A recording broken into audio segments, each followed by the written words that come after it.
కొత్త ఏడాదిలో అడుగు పెట్టబోతున్న వేళ డ్వాక్రా మహిళలకు ఏపీ ప్రభుత్వం గుడ్ న్యూస్ తెలిపింది. డ్వాక్రా సంఘాలకు ఉపయోగపడేలా ఏపీ ప్రభుత్వం కీలక నిర్ణయం తీసుకుంది.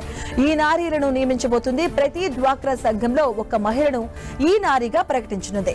వీరికి ట్రైనింగ్ ఇవ్వడంతో పాటుగా ఆర్థిక సాయం కూడా అందించేలా ఏర్పాట్లు చేస్తుంది. రుణాలు తీసుకుంటున్న మహిళలు వాటికి సంబంధించిన వాయిదాలను చెక్ చేసుకోవడం, సంఘంలోని సభ్యుల వివరాలు తెలుసుకునేందుకు మన డబ్బులు మన లెక్కలు యాప్ తీసుకొచ్చింది. ఇక ఈ యాప్ ను అందరూ వాడేలా చేసేందుకు తాజాగా కూటమి సర్కార్ మరో కొత్త కార్యక్రమానికి శ్రీకారం చుట్టింది. ప్రభుత్వం తెచ్చిన యాప్ ను మహిళలు అందరూ వాడేలా అవగాహన కల్పించేందుకు ఈ నారి అనే కొత్త కాన్సెప్ట్ ను తీసుకొచ్చింది. ప్రతి డ్వాక్రా సంఘంలో ఓ మహిళను ఎంపిక చేసి వారికి ఈ నారిగా నియమించనుంది. వీళ్ళు తమ సంఘంలోని ప్రతి మహిళకు యాప్ ఎలా వాడాలి అనే దానిపై ట్రైనింగ్ కల్పించాల్సి ఉంటుంది. ఇక స్మార్ట్ ఫోన్ ఉపయోగించడం తెలియని మహిళలందరికీ అవగాహన కల్పించేందుకు ఈ కొత్త వ్యవస్థను తీసుకురాబోతుంది. సంఘంలో యాక్టివ్ గా ఉండే మహిళలతో పాటుగా ఈ నారీ నియామకానికి పలు నిబంధనలను విడుదల చేసింది. వీరికి ట్రైనింగ్ ఇవ్వడంతో పాటుగా ఆర్థిక సాయం కూడా అందించనున్నారు.